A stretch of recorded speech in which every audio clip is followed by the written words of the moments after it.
kali ini kita akan membahas mengenai tahap-tahap dalam proses konseling. Nah, sebelumnya ini merupakan pertemuan terakhir kita di semester pertama. Nah, yuk kita bahas tentang tahap-tahap dalam proses konseling. Nah, tahap-tahapnya itu ada 4, teman-teman. Yang pertama ada tahap pembuka atau beginning stage. Yang kedua ada tahap transisi atau transition stage. Yang ketiga ada tahap inti atau tahap kerja atau working stage. Dan keempat ada tahap penutup atau closing stage. Nah, kita akan bahas satu persatu. Yuk, simak baik-baik.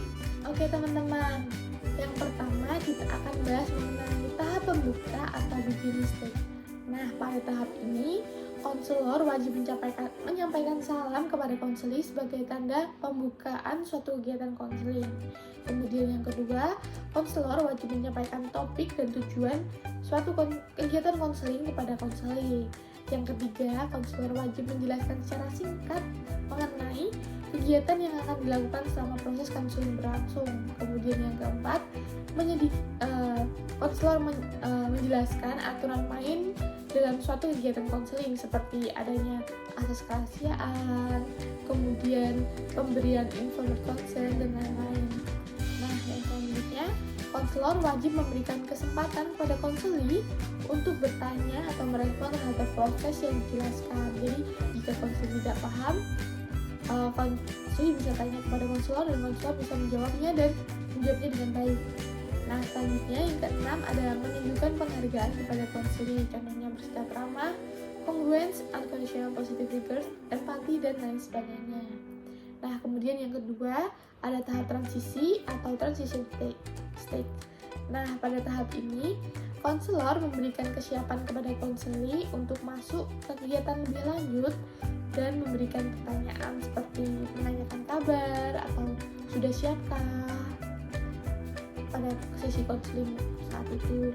Kemudian yang kedua, konselor wajib memeriksa kembali atau follow up penugasan yang diberikan dari sesi sebelumnya. Jadi jika konselor memberikan tugas konseli, konselor bisa menanyakannya di tahap selanjutnya begitu.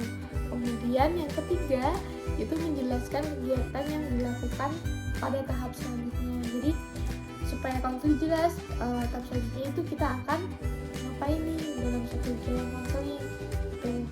Kemudian selanjutnya mendengarkan masukan atau ungkapan konseli terkait dengan keberadaan konseli. Jadi konselor membangun suatu relasi dengan konseling guna untuk supaya konseli bisa lebih terbuka lagi kepada konselor sehingga masalahnya dapat terselesaikan. Nah, kemudian yang terakhir menciptakan suasana kelompok agar tetap semangat, kompak, dan berfokus pada tujuan. Nah, dalam hal ini bukan hanya untuk konseling kelompok, tetapi untuk konseling individual pun juga begitu, karena dalam satu kegiatan konseling itu harus hubungan antara konselor dan konseling itu harus terjalin dengan baik, kompak, dan fokus pada tujuan kita awal gitu teman-teman. Nah, kemudian untuk tahap selanjutnya, tahap ketiga, yaitu tahap inti atau tahap kerja atau biasa kita sebut sebagai working stage. Nah, pada tahap ini konselor wajib menerapkan pendekatan atau teknik konseling yang digunakan atau yang relevan dengan tujuan dari sesi konseling tersebut.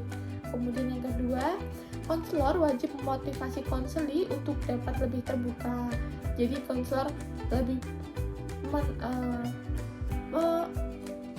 memberikan semangat pada konseli atau memotivasi konseli supaya lebih terbuka sehingga masalahnya tersebut dapat terselesaikan.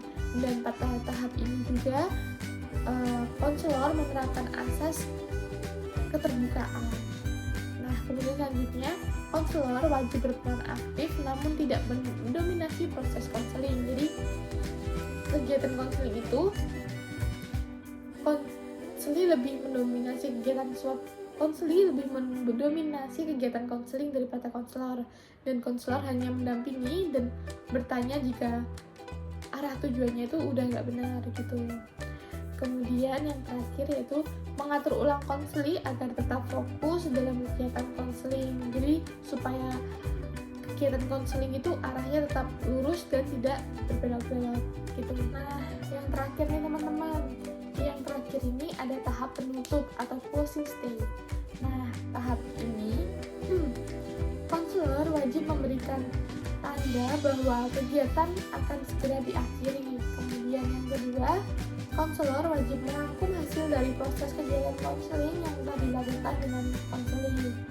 Dan yang ketiga, konselor memberikan kesempatan kepada konseli untuk merefleksikan secara pribadi terkait dengan proses konseling yang telah dilaksanakannya. Kemudian yang keempat, konselor wajib menyampaikan kegiatan lanjutan atau penugasan yang harus dilakukan oleh konseli. Kelima, yaitu konselor wajib melakukan proses terminasi jika sudah sampai pada penemuan yang terakhir.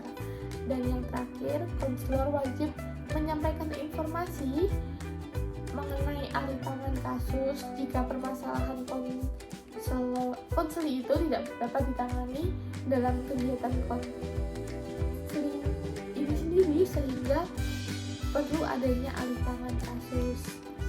Nah, ini teman-teman penjelasan mengenai tahap-tahap mulai dari tahap buka sampai tahap penutup. Gimana teman-teman? Udah paham belum tahap-tahap dalam proses kegiatan konseling? Jadi tahapnya ada 4 tadi teman-teman. Terima kasih udah nonton video aku.